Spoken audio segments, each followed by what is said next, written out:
Saudara-saudara yang dikasihi Tuhan, selamat bertemu kembali di dalam acara renungan firman Tuhan yang singkat ini. Semoga apa yang hendak kita bicarakan memberkati kita semua. Renungan ini diambil dari sabda Tuhan Yesus yang terdapat dalam Yohanes pasal yang ke-6 ayat yang ke-65. Begini bunyinya. Tidak seorang pun dapat datang kepadaku kalau Bapa tidak mengaruniakannya kepadanya. Banyak orang menganggap bahwa untuk datang kepada Tuhan, terserah dirinya. Kalau mau datang, ya datang. Kalau tidak, tidak apa-apa. Terserah saya. Tuhan ada di posisi menunggu saja. Seperti Bapa dari anak yang hilang, menunggu dia pulang. Istilahnya, bola ada di tangan kita. Apakah kita mau percaya atau tidak, berdoa atau tidak, datang atau tidak, semua terserah kita. Atau kita hanya dapat datang kepada Tuhan Yesus kalau kita menerima karunia-Nya.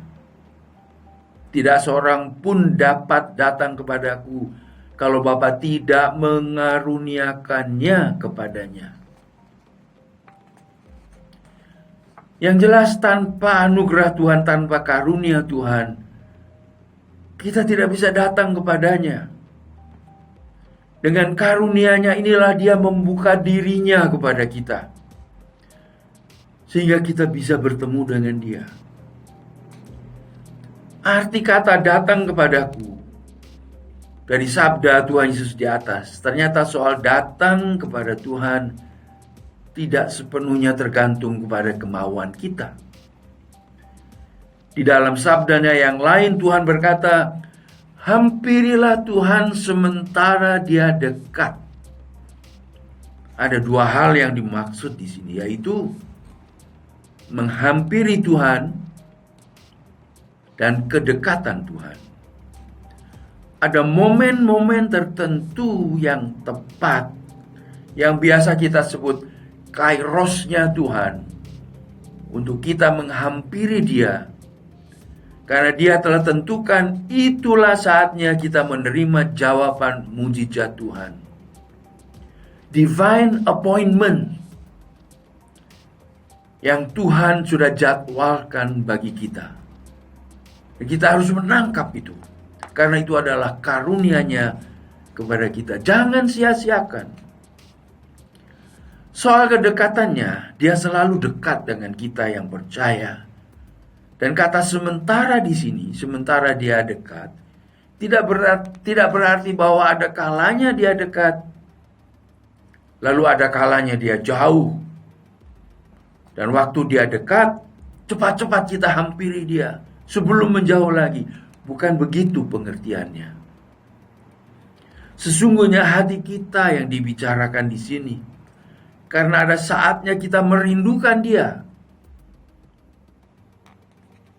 Pada saat itulah kita menghampiri Dia di dalam doa.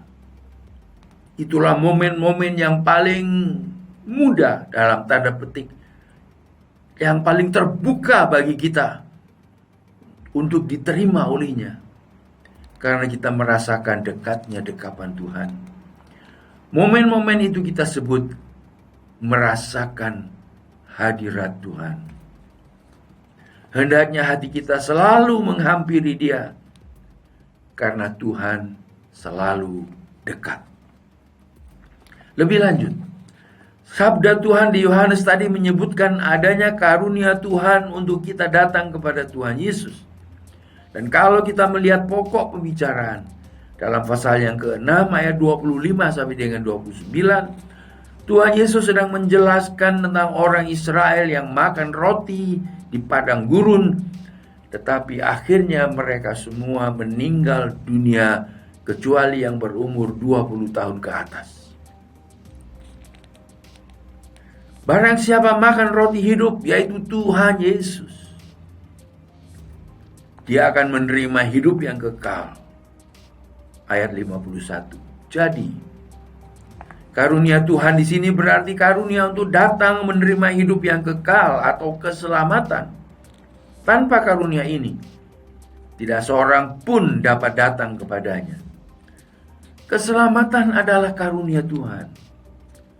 Dalam Yohanes 3 ayat 16 kita membaca Allah Bapa sudah memberikan karunia kepada semua orang. Karunia-Nya itu mendorong kita untuk datang kepadanya, untuk membuka hati kita, untuk percaya, untuk menerima hidup kekal. Tapi dalam ayat ke-66 dari Yohanes pasal 6 mengatakan, banyak murid-muridnya mengundurkan diri dan tidak lagi mengikut dia. Ada ucapan-ucapan Tuhan Yesus yang dirasa terlalu keras, terlalu sulit, terlalu mahal untuk dibayar dengan kehidupan ini. Jadi murid-murid itu meninggalkan sumber hidup itu. Mereka menolak karunia untuk datang kepadanya. Lalu Tuhan berpaling kepada murid-muridnya dan bertanya, apakah kamu akan pergi juga seperti mereka yang lain itu? Petrus menjawab bahwa mereka akan tetap mengikut dia. Namun perhatikanlah, di antara mereka yang tetap mau mengikut Yesus seperti yang dikatakan Petrus tadi, terdapat Yudas Iskariot yang menolak menerima keselamatan itu. Karena itu marilah kita menghampiri Tuhan dengan karunia-Nya. Dan marilah kita menerima anugerah keselamatannya itu. Dan tetap berpaut, tetap bertekun, tetap beriman kepadanya. Kiranya ibadah hari ini, melalui renungan ini, merupakan jawaban terhadap karunia Tuhan yang kita butuhkan. Kita menghampiri Dia, bahkan kita mengikut Dia seumur hidup kita. God bless you.